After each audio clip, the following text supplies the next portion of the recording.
जब दिल थक जाए और रास्ता न दिखे, वहीं से दुआओं का असर शुरू होता है। ये जिंदगी जब भी भारी लगे, बस एक सजदे में हल्की हो जाती है। जो अल्लाह को दिल से याद करता है, वो कभी अकेला नहीं होता। दुआ से तकदीर बदलती है, बस यकीन पूरा होना चाहिए। माफी मांगने वाला कभी छोटा नहीं होता और माफ करने वाला कभी कमजोर नहीं होता। हर अंधेरे में एक रोशनी होती है, बस नजरें उठाकर देखना होता है। जो अल्लाह पर भरोसा करता है, उसे कभी निराशा नहीं मिलती। दिल टूट जाए तो घबराना मत, यही वक्त है जब अल्लाह सबसे करीब होता है।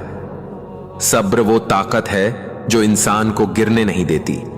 जब कोई रास्ता नजर ना आए तो अल्लाह की तरफ बढ़ो, वही रास्ता दिखाता है। सच्चा सुकून न पैसे में है न शोहरत में, बस अल्लाह की याद में है।